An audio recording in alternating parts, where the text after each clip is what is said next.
हम कालियानाग दमन चैप्टर से आगे बढ़ेंगे।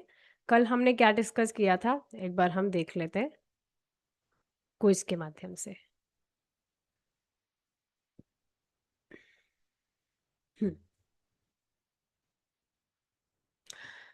फर्स्ट क्वेश्चन, यमुना का जल विषैला क्यों हो गया था?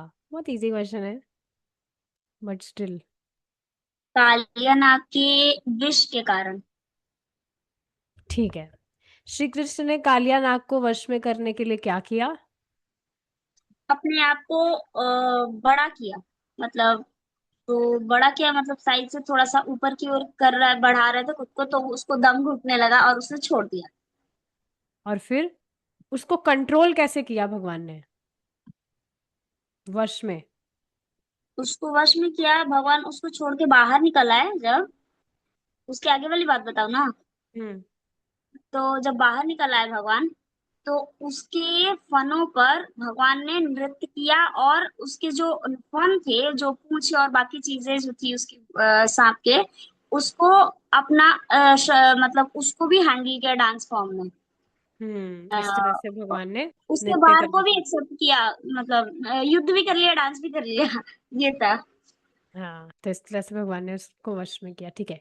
कालिया नाग की पत्नियों ने भगवान कृष्ण से क्या प्रार्थनाएं की, शॉर्ट में बता सकते हैं?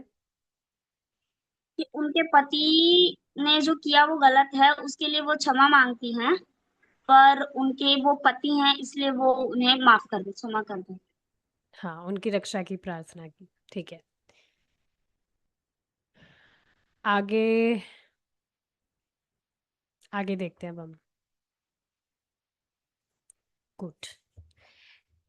नाग पत्नियों ने आगे निवेदन किया, अतः हे स्वामी, हम आपको सादर नमस्कार करती हैं क्योंकि आप परम पुरुष हैं और प्रत्येक जीव। माता जी 1 मिनट। आप ना वो फोटो को लगा दिया कीजिए, और आप पढ़ते रहा कीजिए, उससे जो देखेगा उसको बहुत अच्छे से फीलिंग आएगी। ओके। वाह।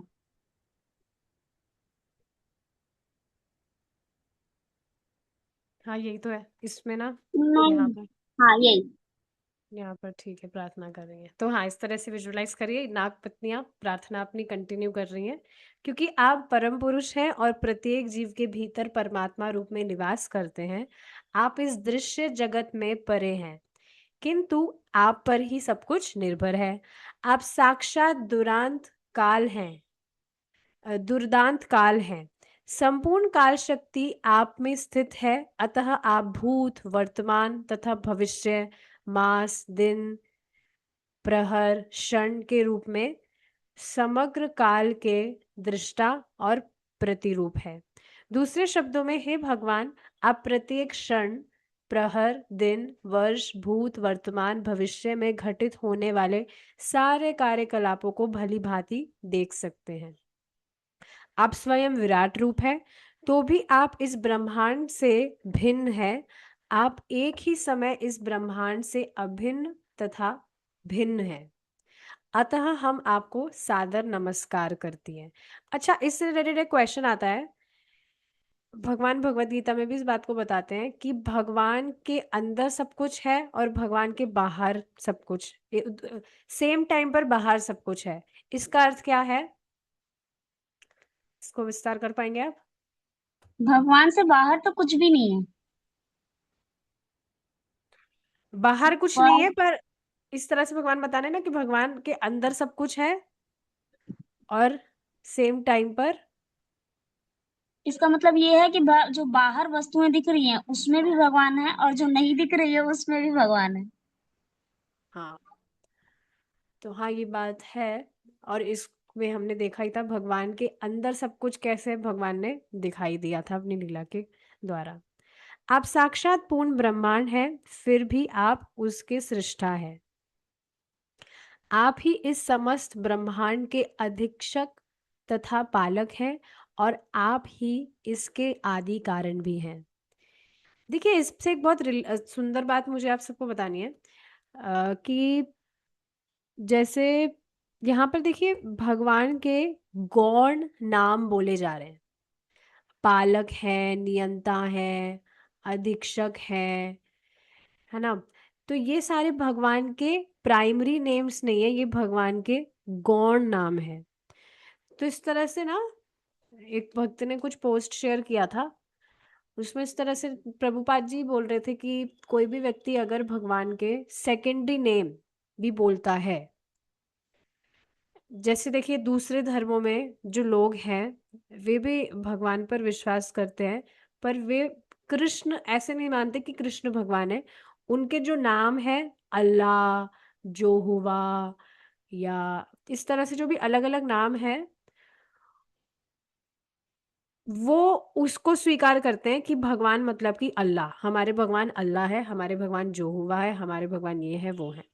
तो ये क्या है, सेकेंडरी नेम है। और कोई भी व्यक्ति अगर इन नामों का भी जप करता है अपने दिमाग में इस तरह से सोच कर कि मैं भगवान का नाम जप कर रहा हूँ, अल्लाह भगवान का है, तो वो अल्लाह अल्लाह अल्लाह ऐसे कर रहा है, कुछ भी वैसे नाम जप कर रहा है, तो बेसिकली ये सेकेंडरी नेम है भगवान के, जो भगवान की पोजीशन को दर्शाता है। भगवान पालक है, भगवान अनुमंता है, भगवान ही सृष्टा है। तो इस तरह से ये भगवान की पोजीशंस को दिखाता है।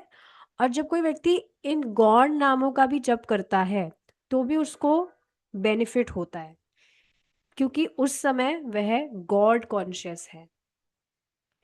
तो यहाँ से बहुत सुंदर सूत्र हमें मालूम चल रहा है, अगर कोई दूसरे धर्म के लोग हैं, वो धार्मिक हैं, और ठीक है आप डायरेक्टली उनको भगवान कृष्ण के विषय में बताएंगे तो स्वीकार नहीं कर पाएंगे वो, तो आप उनको इस तरह से भी कह सकते हैं कि आप जो भी नाम है इस तरह से आप जप करिए।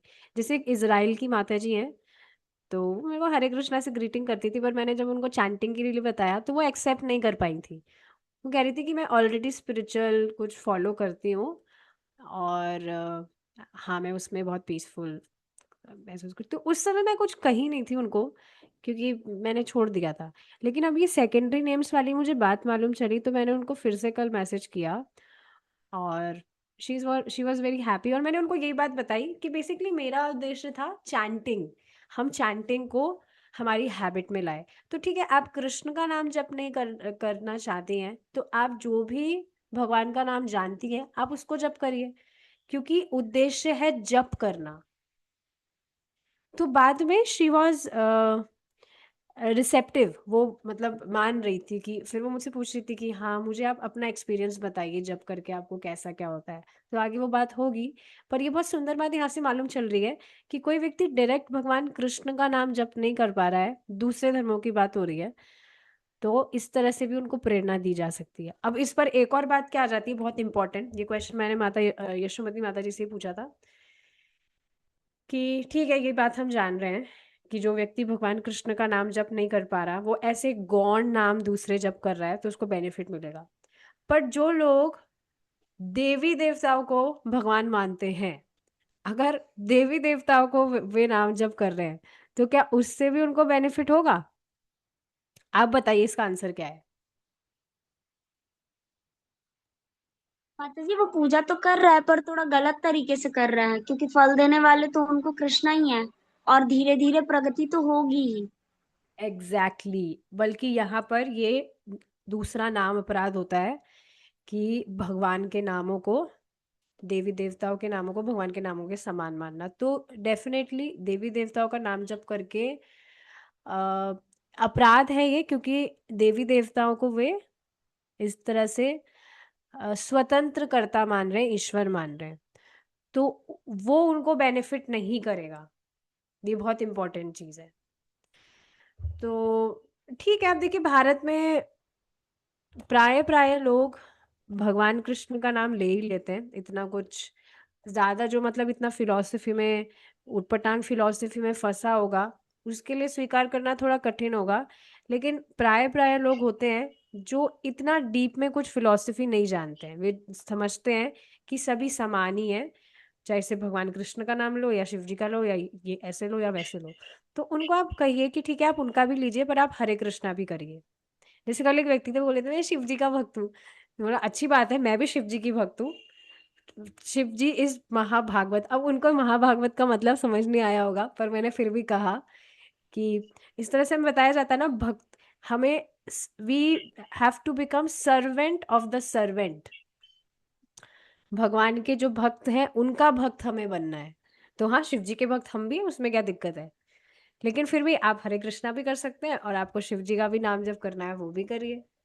तो अभी शुरू में उसको आप हरे कृष्णा महामंत्र जप करने की प्रेरणा बस कैसे भी दे दीजिए, वो बस महामंत्र बोलना उसने चालू कर दिया ना, तो भगवान फिर उसकी आगे व्यवस्था करेंगे कि वह उसको सत्य का बोध हो कि एकमात्र उसके उपास्य देव है कौन, वह है भगवान कृष्ण।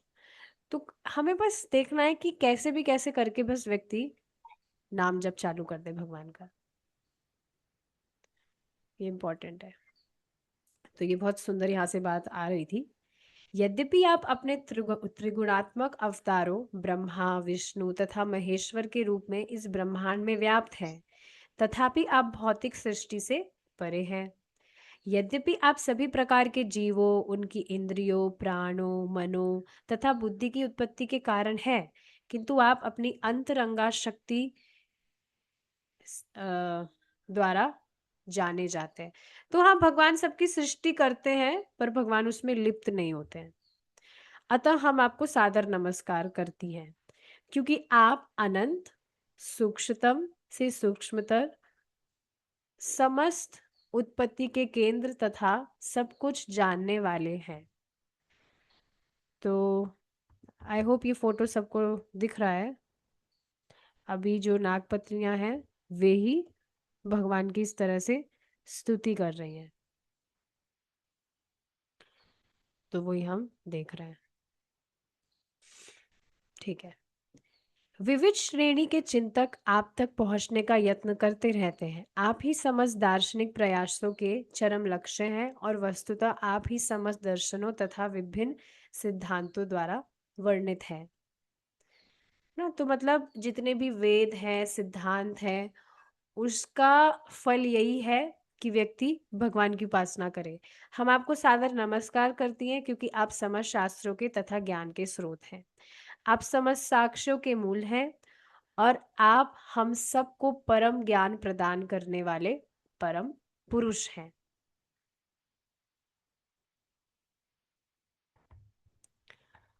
ठीक है। आप समस्त इच्छाओं के कारण हैं, और सभी प्रकार की संतुष्टि के कारण है। आप साक्षात वेद हैं, अतः हम आपको सादर नमस्कार करती हैं।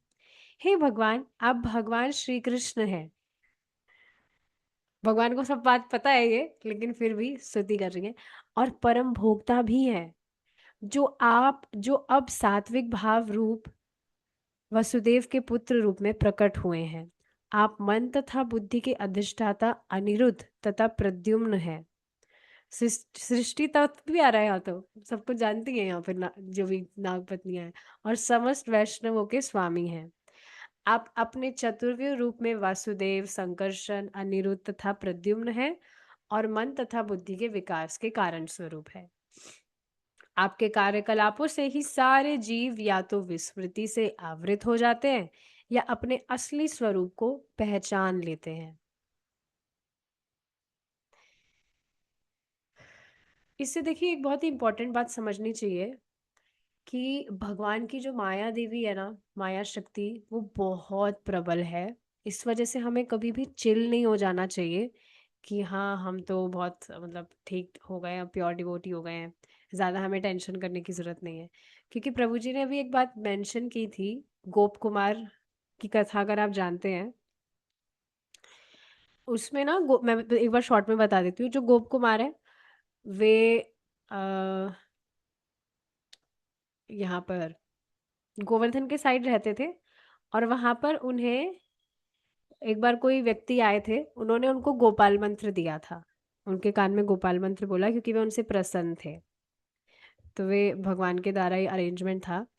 तो बाद में फिर वे उस गोपाल मंत्र का जप निरंतर करते रहते थे। तो अब भगवान की व्यवस्था से उनको उच्चतर आध्यात्मिक क्षेत्रों में और स्वर्गीय लोकों में जाने का इस तरह से मतलब भगवान ने अरेंज किया। तो फिर वे प्रयागराज गए, फिर आगे जाकर हरिद्वार गए, फिर आगे जाकर ऊपर के जो लोग हैं स्वर्ग लोक, महरलोक, तपलोक, ब्रह्मलोक, शिवलोक, इस तरह से ऊपर के लोकों में वे जाते रहे। और हर बार माया का प्रलोभन उन्हें मिलता कि यहाँ पर तुम संतुष्ट रहोगे, यहाँ पर रहो, यहाँ पर संतुष्ट रहोगे। लेकिन फिर भी जो गोप कुमार थे उनको वो सेटिस्फैक्शन नहीं मिल रहा था। अंदर से कुछ खालीपन वो महसूस कर रहे थे, क्योंकि वे भगवान कृष्ण से मिलना चाह रहे थे। तो बाद में भगवान श्री राम के सांकेत धाम भी वे पहुंचे, द्वारका पहुंचे, वैकुंठ लोक पहुंचे। वहां पर भी क्योंकि उनका जो मन था वो गोलोक बिहारी भगवान कृष्ण को ही ढूंढ रहा था, तो बस इस तरह से खालीपन ही महसूस कर रहे थे। और हर बार माया प्रलोभन दे रही थी कि यहाँ पर रुको, यहाँ पर देखो कितनी अच्छी व्यवस्था है। लेकिन क्योंकि उनका भजन बहुत स्ट्रांग था, गोपाल मंत्र वो वे करते रहते थे निरंतर, तो इस वजह से अंततोगत्वा वे भगवान के पास पहुंच गए। और भगवान ने जब उनको देखा तो भगवान दौड़कर उनके पास में आए और भगवान ने उनको बहुत जोर से आलिंगन कर लिया। भगवान इस तरह से कहने लगे कि अब तक तुम कहाँ पर थे, मैं तुम्हारी कब से प्रतीक्षा कर रहा था। बहुत इमोशनल सीन है ये, प्रभु जी जब पढ़ाएंगे तब पढ़ाएंगे, शॉर्ट में मैंने अभी बताया है। बहुत सुंदर कथा है। तो बेसिकली हाँ ये बात है, यहाँ से ये जो बात हमें मालूम चल रही है, माया बहुत स्ट्रांग है। और अभी भी आप देखेंगे जीवन में ऐसी कुछ चीजें हो सकती है, बेसिकली माया ऐसे कुछ आइडियाज आपको देंगी जो आपको लग सकता है कि हाँ ये तो कुछ गलत नहीं है, इसको भी कृष्ण की तरफ तो डवटेल किया जा ही सकता है, बट वो एग्जैक्टली कृष्णा कॉन्शियस नहीं है। तो एक और इसमें बेसिकली बात क्या है कि आगे जैसे आपके दिमाग में कुछ भी आइडियाज आ रहे हैं ना नए, तो उसको आपको फॉलो करना चाहिए कि नहीं, उसको डायरेक्टली फॉलो करने से पहले अपने जो भी सीनियर काउंसलर्स हैं उनसे पूछ लेना चाहिए, प्रभु जी से पूछ लेना चाहिए, वेदवादी माता जी से पूछ लेना चाहिए।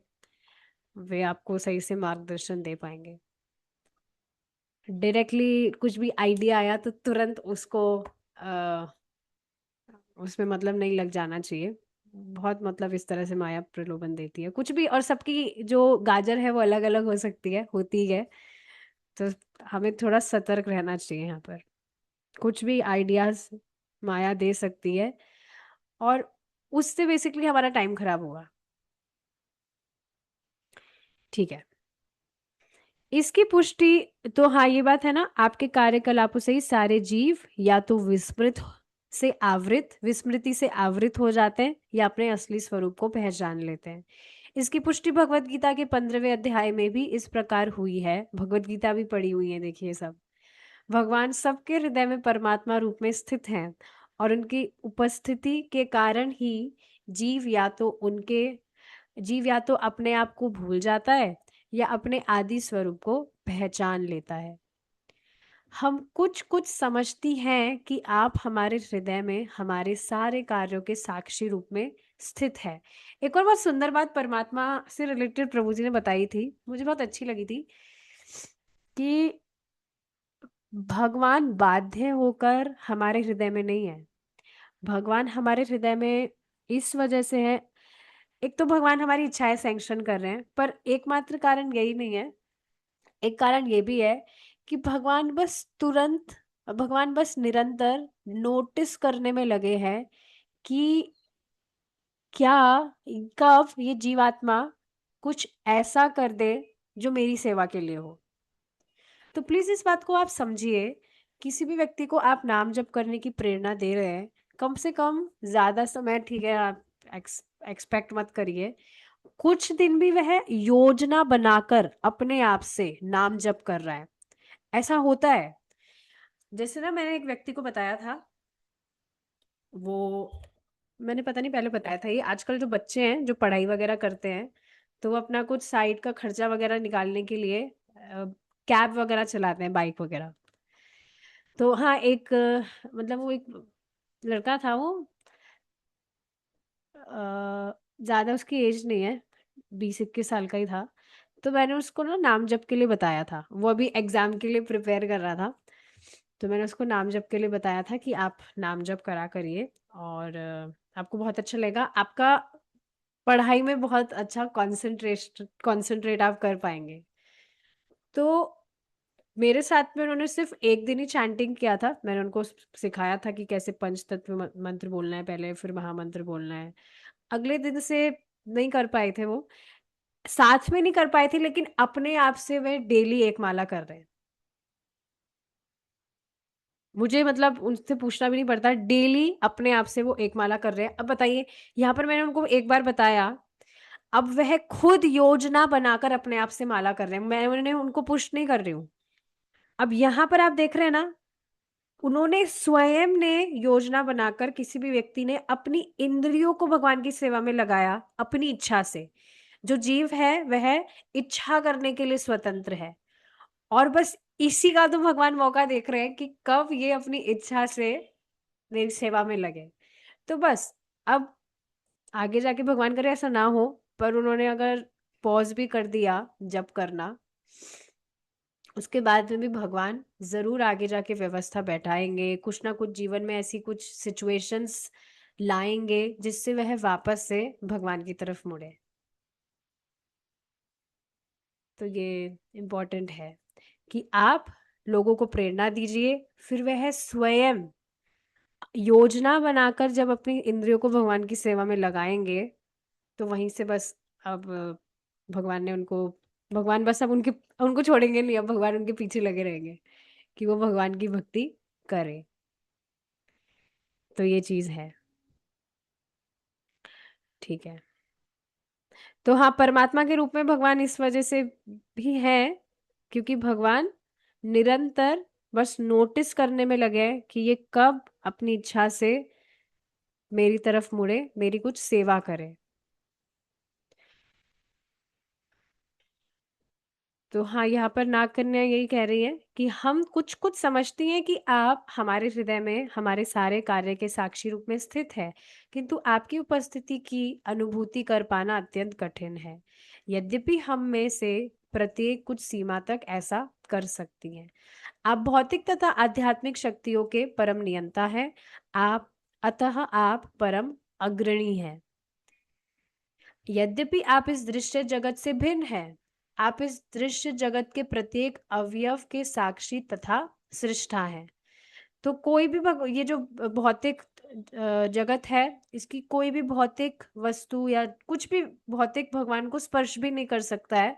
भगवान इस दृश्य जगत से भिन्न है, लेकिन उसके बाद में भी भगवान इसके सृष्टा है, इसके साक्षी हैं। अतः हम आपको नमस्कार करती हैं। हे भगवान, आपको इस दृश्य जगत की उत्पत्ति करने में व्यक्तिगत रूप से कुछ भी नहीं करना पड़ता, सिर्फ इच्छा। आप अपनी विविध शक्तियों, सतो रजो तथा तमो गुणों के द्वारा इस दृश्य जगत की उत्पत्ति, पालन तथा संहार करते हैं।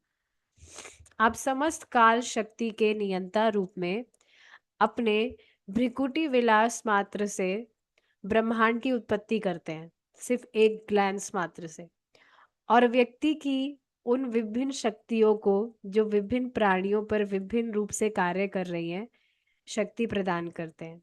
ये सारी बातें हमारी जानना जरूरी है, ताकि हम समझ सके कि हम किन की उपासना कर रहे हैं। सोचिए, एक ग्लैंस, सिर्फ देखने मात्र से सृष्टि, ये सारी सुनने में चीजें इम्पॉसिबल सी लगती है, पर वे भगवान ही क्या, जिनके लिए कुछ भी इम्पॉसिबल हो। समझे आप? भगवान के लिए सब कुछ पॉसिबल है, कुछ भी इम्पॉसिबल नहीं है। वे कुछ भी कर सकते हैं, देखने मात्र से पूरे ब्रह्मांड की सृष्टि कर सकते हैं, क्योंकि वे भगवान हैं। और भगवान मतलब ऐसे ही होते हैं, भगवान का मतलब भी यही होता है, जो कुछ भी कर सकते हैं, तभी तो वे भगवान है। आप समस्त काल शक्ति के नियंता रूप में अपने, ठीक है ये तो पढ़ लिया। अतः कोई भी इसका अनुमान नहीं लगा सकता कि इस संसार के भीतर आपके कार्यकलाप किस तरह चलते रहते हैं। हे प्रभु, यद्यपि आपने उत्पाद, पालन तथा संहार के लिए ब्रह्मा, विष्णु तथा शिव, इन तीन प्रमुख देवों के रूप में अपना विस्तार किया है, किंतु भगवान विष्णु के रूप में आपका अवतार प्राणियों के वरदान के लिए है। अतः जो लोग शांत हैं, परम शांति के इच्छुक हैं, उनके लिए आपके विष्णु रूप शांत अवतार की पूजा की संस्तुति की जाती है। हे भगवान, हम आपके समक्ष प्रार्थना कर रही हैं। आप यह जान सकते हैं कि ये बेचारा सर्प अपना प्राण त्यागने वाला है। तो अभी फिलॉसफी हमने बहुत सारी पढ़ी। अब वापस से ये जो नाग पत्नियां हैं, ये वापस से अपने पति की बात कर रही हैं कि ये आप देखिए ना, बेचारा सर्प अपना प्राण त्यागने वाला है। आप जानते हैं कि हम स्त्रियों के लिए हमारा पति ही सर्वस्व है। अतः हमारी प्रार्थना है कि आप हमारे पति कालिया नाग को क्षमा कर दें, क्योंकि यदि यह सर्प मर जाता है तो हम सब घोर संकट में पड़ जाएंगी। आप हम पर कृपा करें और इस परम पापी को क्षमा दान करें। ठीक है। हे प्रभु, प्रत्येक जीव आपकी संतान है, अतः आप इसे क्षमा करें। भले ही इसने आपकी शक्ति को जाने बिना आपके प्रति अपराध किया है, हमारी प्रार्थना है कि इसे इस बार क्षमा करें। हे प्रभु, हम आपको अपनी प्रेममयी सेवाएं अर्पित कर रही हैं, क्योंकि हम सभी आपकी नित्य सेविकाएं हैं। आप हमें जो भी आदेश देंगे, हम उसका पालन करेंगे। यदि कोई आपके आदेशों का पालन करे तो वह अपनी सारी निराशा से मुक्त हो सकता है। देखिए कितना सुंदर यहाँ पर बात पता चल रही है ना। एकमात्र व्यक्ति का जो दुख है वो यही है कि वो भगवान में अपनी इच्छा को नहीं मिला रहा है, भगवान से अलग वो इच्छा कर रहा है। लेकिन जब वह भगवान की इच्छा में अपनी इच्छा को मिलाता है, तो आप सच में देखेंगे जो व्यक्ति है वो कितना आनंद में रहेगा। जो भी भगवान की इच्छा है, भगवान जो भी हमसे चाहते हैं, जो भी हमसे एक्सपेक्ट करते हैं, हम उसको अगर फॉलो करें तो आप स्वयं देखेंगे मन बहुत शांत रहता है, बहुत पीसफुल रहता है, कोई निराशा नहीं रहती है। यद्यपि दुख भी आते हैं, मतलब कुछ भी ऐसी सिचुएशंस भी आती है जीवन में, पर आप बड़ी आसानी से उनको पार कर पाएंगे, क्योंकि आप भगवान की इच्छा में अपनी इच्छा को मिलाए हुए हैं। और वो जो भी सिचुएशंस भी आती हैं, वो आपको और स्ट्रांग बनाने के लिए है। मैं बहुत कन्विंस हूँ इस बात से, क्योंकि मतलब ऐसा कुछ मतलब ऐसा कुछ हुआ था अभी बीच में जिससे मैं थोड़ा डिस्टर्ब थी। पर एक और बात देखिए, समझना चाहिए, हमारी लाइफ में कुछ सिचुएशंस आती है ना, तो भगवान भगवान पर ऐसे, मतलब भगवान को ब्लेम नहीं करना चाहिए कि भगवान आप ऐसे क्यों कर रहे हैं, वैसे क्यों कर रहे हैं, कभी भी नहीं। ये बिल्कुल अच्छी बात नहीं है कि कुछ भी हमारे साथ हो रहा है तो हम इस तरह से भगवान को ब्लेम करने लग जाए। समझना चाहिए कि हम भगवान की शरण लिए हैं, भगवान की भक्ति कर रहे हैं, तो भगवान कैसे हमारा गलत कर सकते हैं। जब हम भगवान की शरण लिए हैं, भगवान की भक्ति कर रहे हैं, तो आप देखिए ना, यहाँ पर जो भगवान से द्वेष कर रहे हैं, उनका भी भगवान हित कर रहे हैं, उनका भी कुछ गलत नहीं कर रहे हैं। क्यों? क्योंकि अंततो गत्वा सभी उनकी संतान है। और कोई अपनी ही संतान से कैसे कुछ गलत या द्वेष कुछ कर सकता है? तो कभी भी एक्सटर्नली आपकी कुछ भी सिचुएशंस आती है, तो वो एक टेस्ट है कि क्या आप तब भी भगवान की भक्ति जारी रखेंगे या उल्टा भगवान को ही ब्लेम करने लग जाएंगे। तो ये बहुत इंपॉर्टेंट चीजें हैं, और इसके लिए बहुत जरूरी है कि व्यक्ति नियमित रूप से भगवान के विषय में सुने। नहीं तो मैं इस पर देखिए कल विचार कर रही थी कि जैसे मैंने इस तरह से बताया था कि हमें कोई भी मतलब व्यक्ति है, आप उसको 10 मिनट जप के लिए प्रेरणा दीजिए, कोई भी मना नहीं करेगा। तो मैंने देखा था, मैंने कितने सारे लोग हैं जिनको अभी तक इस तरह से बताया था और अभी भी वो कंटिन्यू कर रहे हैं क्या। तो क्योंकि ठीक है, कहने पर 10 मिनट ठीक है वो जप करने लग गए, पर क्योंकि अभी उन्होंने श्रवण करना शुरू नहीं किया, तो कुछ भी जीवन में कठिनाई आई तो तुरंत वे जप रोकते हैं। बहुत सारे, जैसे एक माता जी है, उनके घर में पता नहीं किसी की डेथ हो गई तो जब बंद, किसी का बच्चा बीमार पड़ गया तो जब बंद, किसी के घर में किसी का एक्सीडेंट हो गया तो जब बंद, किसी का एग्जाम आ गया तो जब बंद, किसी का जॉब छूट गया तो जब बंद, यहाँ तक कि किसी का जॉब लग गया तो जब बंद। तो मैं ये सारी चीजें मैं एग्जांपल्स देख रही थी कि जिन जिनको भी मैंने बताया उन्होंने जब क्यों बंद कर दिया।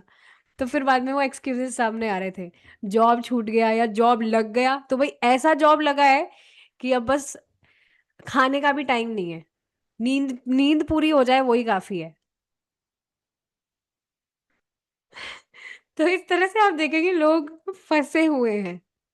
तो कोई बात नहीं, उनको थोड़ा स्पेस दीजिए, लेकिन कुछ टाइम बाद में वापस से उनके उनके पास जाइए, आप उनको जाइए, मतलब मैसेज वगैरह कर सकते हैं कि भाई क्या हुआ, अच्छी बात है, अब तो ठीक है ना, सब ठीक है, वो एक फेज था निकल गया, अब तो कंटिन्यू करो। तो हाँ, ये है एक चीज कि व्यक्ति के लिए बहुत जरूरी है वो भगवान के विषय में सुने, तभी वह विचलित नहीं होगा बाहर की जो भी चीजें उसके साथ में होती है, और अपना भजन वह नहीं रोकेगा। ठीक है। तो ये बहुत सुंदर बात यहाँ से पता लग रही है, यदि कोई आपके आदेशों का पालन करे तो वह अपनी सारी निराशा से मुक्त हो सकता है। नागपत्नियों द्वारा प्रार्थना किए जाने पर भगवान कृष्ण ने कालिया को अपने पाश से मुक्त कर दिया। कालिया पहले ही भगवान के प्रहार से अचेत था, उसको पहले ही पता लग गया था भगवान ने कैसे मजा चखाया है, खूब नृत्य कर करके कैसे प्रहार किए। तो वो, ऐसा होता है ना, जैसे किसी के साथ में अगर कुछ हो जाता है तो फिर वह सतर्क हो जाता है कि उसको नहीं करना है। जैसे एक एग्जांपल मुझे याद आ रहा है, प्रभुपाद जी जब छोटे थे, प्रभुपाद जी की बात है ये, जब छोटे थे तो बार बार में वो पंखे में उंगली दे रहे थे, तो उनको मना किया, नहीं माने। तो फिर उन्हीं के मित्र ने ऐसे सजेस्ट किया कि पंखे का जो स्पीड है उसको लो कर दीजिए, और फिर बच्चा अगर उंगली देगा तो उसको कुछ ऐसा चोट नहीं लगेगी ज्यादा। तो फिर वापस से उन्होंने जब हाथ दिया तो उनको चोट लगी, मतलब हल्का सा तो चोट लगेगी ही। तो अब वे सतर्क हो गए, उसके बाद में उन्होंने कभी भी दोबारा पंखे में उंगली नहीं दी थी। तो ये एक एग्जाम्पल है, इससे ही बहुत सारे आप समझ सकते हैं कि हमारे साथ में जब घटना हो जाती है तो हम सतर्क हो जाते हैं कि वो गलती दोबारा से नहीं करनी है। तो यहाँ पर यही बात बताई जा रही है, कालिया पहले ही भगवान के प्रहार से अचेत था, अतः अचेत था, मतलब उसको पता था कि क्या हो रहा है। और उसके अलावा अचेत का यहाँ पर एक और मतलब है कि वह मूर्छित हो गया था। अतः चेतना आने पर तथा पाश से मुक्त होने पर कालिया में प्राण का संचार हुआ है और उसकी इंद्रियां चैतन्य हो उठी, अब वो वापस से कॉन्शियस हो गया। वह हाथ जोड़कर परम भगवान कृष्ण से प्रार्थना करने लगा, मेरा जन्म ऐसी योनि में हुआ कि मैं तमोगुण, यहाँ पर आप देख रहे हैं भगवान खड़े हैं, ठीक है, उसका फोटो नहीं है, इस तरह से आप समझिए कि भगवान इस तरह से खड़े हैं, नाग पत्नियां भी खड़ी हैं, और यहाँ पर ये जो सर्प है यह भी अ, चैतन्य हो गया है, चेतना से युक्त। तो अब वो हाथ जोड़कर वो भी प्रार्थना कर रहा है कि मेरा जन्म ऐसी योनि में हुआ कि मैं तमोगुण के कारण स्वभाव से क्रोधी और ईर्ष्यालु हूँ। यहाँ से क्या पता लग रहा है, क्रोध और ईर्ष्या तमोगुण का प्रतीक है। ट्राई करना चाहिए, क्रोध हम ना करें, ईर्ष्या ना करें। और एक देखिए बात बताना चाहती हूँ मैं, ये बात मैंने नोटिस की है, जब हम भगवान की जो मधुर लीलाएं हैं उनका श्रवण करते हैं तो आप देखेंगे सच में जो ये क्रोध आदि है ये खत्म होने लगते हैं। बहुत यहाँ से इम्पोर्टेंट चीज मालूम चल रही है, जैसे ना प्रभु जी जो क्लासेस लेते हैं, प्रभु जी की ज्यादातर जो क्लासेस है वो फिलोसफिकल बेस्ड होती है, बहुत फिलोसफी है, बहुत अच्छा भी लगता है प्रभु जी जो भी फिलोसफीज बताते हैं। उसके अलावा ट्राई करना चाहिए कि भगवान की जो मधुर लीलाएं हैं जो हम यहाँ पर डिस्कस भी कर रहे हैं। और जैसा कि मैंने बताया था कि हम इसको कंटिन्यू करेंगे अब हमेशा के लिए। बहुत सारे हमारे आचार्यों की पुस्तकें हैं जिसमें उन्होंने भगवान की जो सुंदर लीलाएं हैं उनका बहुत सुंदर विस्तार किया, अलग अलग अर्थ रखे हैं। तो उसको हम इस तरह से डिस्कस करेंगे। और हाँ, भगवान की मधुर लीलाओं को सुनने से वास्तव में हमारे ये जो काम, क्रोध, लोभ आदि है, इनका नाश होता है। तो भगवान की कथाएं जरूर सुननी चाहिए। आप भली भांति जानते हैं कि प्राकृतिक स्वभाव को त्याग पाना कितना कठिन है। यद्यपि इस स्वभाव के कारण ही जीव एक शरीर से दूसरे में देहांतर करता रहता है।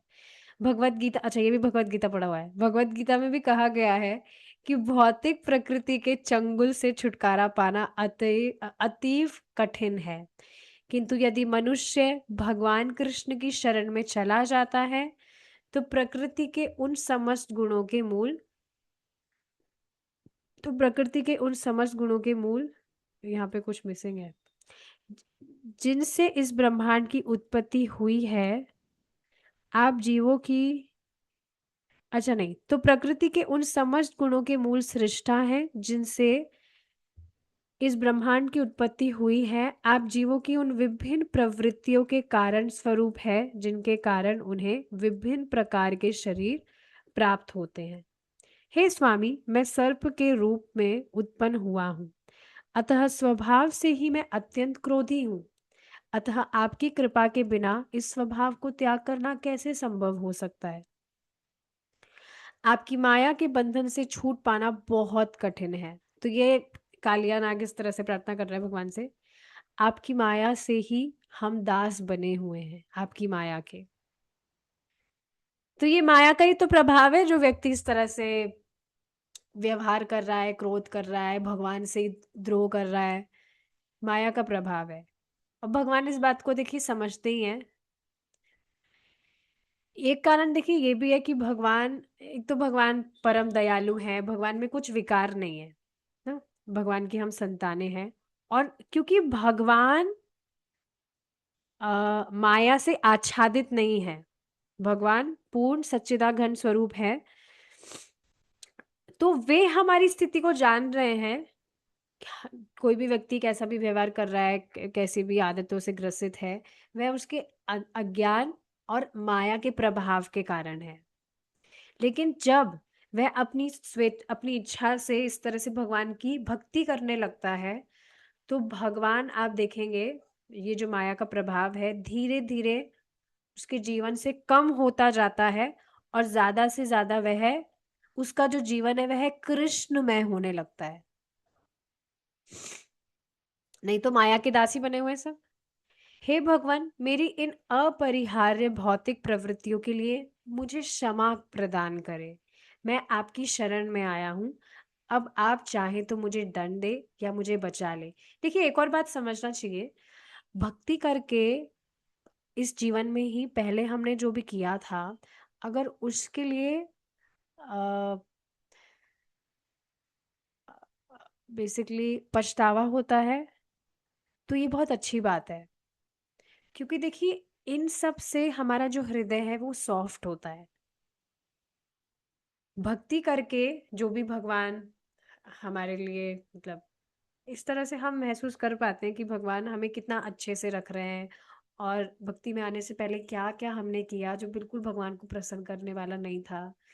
तो कभी कभी इन चीज़ों पर विचार किया जाना चाहिए कि पहले हमारा जीवन कैसा था, क्या हम कर रहे थे। उससे पछतावा होता है, थोड़ा रोना भी आता है। उससे क्या होता है, हृदय सॉफ्ट होता है। और ये बहुत ज़रूरी है कि हम इन चीज़ों पर रिफ्लेक्ट करें कि किस तरह से भगवान की भक्ति करके भगवान ने मुझे सच में कुछ लायक बनाया है। अब तो मैं तो एकदम बिना, एकदम व्यर्थ था, नालायक, किसी काम का नहीं। तो इन बातों पर भी विचार करना जरूरी है, इससे हृदय सॉफ्ट होता है। यह सुनकर बाल रूप श्री भगवान ने सर्प को इस प्रकार आदेश दिया, तुम तुरंत इस स्थान को छोड़कर सागर में चले जाओ, चले जाओ यहाँ से। अब इसमें तनिक भी विलंब ना लगे। तुम अपने साथ अपनी पत्नियां, पुत्र तथा अपनी संपत्ति ले जा सकते हो। अब तुम यमुना के जल को दूषित ना करना, जिससे इसके निर्मल जल को निर्बाध होकर हमारी गौएं तथा ग्वाल बाल पी सके। तब भगवान ने घोषणा की कि कालिया नाग को दिया गया आदेश सब कोई सुन ले, जिससे अब कोई कालिया से ना डरे। तो भगवान ने इस तरह से व्यवस्था की कि इस बात को सब लोग सुने, और सबको मतलब मालूम चल जाएगा कि अब वो है, वो जो नाग है वो यहाँ पानी में नहीं रहेगा। तो अब कोई भी भयभीत नहीं होगा यमुना नदी के निकट जाने से। जो कोई कालिया दमन की इस कथा को सुनता है, उसे सर्पों के ईर्ष्यालु कर्मों से डरने की कोई आवश्यकता नहीं रहेगी। भगवान ने यह भी उद, अ, एक मिनट, भगवान ने यह भी उद्घोष किया, यदि कोई इस कालिया झील में स्नान करता है जहां मैंने तथा मेरे ग्वाल बालों ने स्नान किया है, या यदि कोई एक दिन उपवास रखकर इसके जल से पितरों का तर्पण करता है, तो वह सारे पापों के फलों से मुक्त हो जाएगा। भगवान ने कालिया को भी आश्वासन दिया, तुम यहाँ गरुड़ के भय से भागकर आए थे, क्योंकि वह समुद्र की निकटवर्ती सुंदर भूमि पर तुम्हारा भक्षण करना चाहता था। अब तुम्हारे सर पर मेरे चरण कमलों के चिन्ह देखकर गरुड़ तुमसे कोई द्वेष नहीं करेगा। भगवान कालिया तथा उसकी पत्नियों पर प्रसन्न हुए। उनका आदेश पाते ही कालिया तथा उसकी पत्नियां सुंदर वस्त्र, फूल, माला, रत्न, आभूषण, चंदन, कमल पुष्प तथा फलों की भेंट चढ़ाकर उनकी पूजा करने लगे। इस प्रकार उन्होंने अपने शत्रु गरुड़ के स्वामी को प्रसन्न कर लिया। गरुड़ के स्वामी जो भगवान है, उनको प्रसन्न किया, जिससे वे बहुत भयभीत थे। गरुड़ से भयभीत थे, इस वजह से वे यहाँ आए थे, लेकिन अब स्वामी प्रसन्न, तो अब कुछ भय का कारण ही नहीं। फिर कृष्ण के आदेश का पालन करते उन्होंने यमुना झील को छोड़ दिया। इस प्रकार पुरुषोत्तम भगवान श्री कृष्ण के अंतर्गत कालिया दमन नामक 16वां अध्याय का भक्ति वेदांत तात्पर्य पूर्ण हुआ। एक बात मुझे आप सबसे शेयर करनी थी, बहुत इंटरेस्टिंग, कि जैसे अभी ना यशोमती माता जी के ग्रुप में हरिनाम चिंतामणि बुक चल रही थी, हम सब ने पढ़ी हुई है, प्रभु जी ने पढ़ाई थी। तो उसमें ना एक भक्त जो है, मतलब आप देखेंगे लास्ट में, आपको याद होगा, उसमें बहुत सारे विग्रह के नियम बताए गए हैं कि भगवान के विग्रह के सामने सोना नहीं चाहिए, उनके सामने खाना नहीं चाहिए, और जो सुंदर गंध वाले पुष्प है वही भगवान को चढ़ाने चाहिए, ऐसे कोई भी पुष्प नहीं अर्पित करने चाहिए। बहुत सारे इस तरह से रूल बताए गए थे। और ऑफेंसेस पर, जो भी नाम अपराध है, उस पर हरिदास ठाकुर जी ने बहुत डिटेल में चर्चा की। तो एक जो भक्त थे वो इस तरह से थोड़े डर गए थे उसको पढ़कर, कि ना मतलब इस तरह से बता रहे थे कि ये तो बहुत विशाल पर्वत की तरह लग रहा है। लेकिन ना इस पर बहुत सुंदर बात माता जी ने बताई कि हमें ज्यादा कुछ नहीं करना है, ज्यादा कुछ डिटेल्स पर ध्यान ना देकर हमें बस चैंटिंग करना है, भगवान का नाम जप। प्रयास करें कि भगवान का नाम जप आप सुनकर करें। 2 मेडिटेशन भी मुझे शेयर करना है, अभी वो मैं करूंगी नाम जप से रिलेटेड। और नाम जप अच्छे से करें, जो भी 10 नाम अपराध है उससे बचने का प्रयास करें, और बस इतना ही हमें करना है, बाकी सब भगवान संभाल लेंगे। तो ठीक है, पहाड़ जो है वो है, लेकिन वो एक जो गाय का बछड़ा, बछड़े का जो गोखुर है उसके समान वह हो जाएगा, अगर हम इसका पालन करेंगे तो। अब मैं मेडिटेशन आपके साथ में शेयर करती हूँ, प्लीज इसको अप्लाई करिएगा, आज कर सकते हैं या कल जब आप चैंटिंग करें। आप जब भी महामंत्र कह रहे हैं, बोल रहे हैं, जब जब कर रहे हैं, हरे कृष्णा कृष्णा कृष्णा हरे हरे, हरे राम राम राम हरे हरे, तो पूरे महामंत्र में से आप सिर्फ हरे सुनने का प्रयास करिए।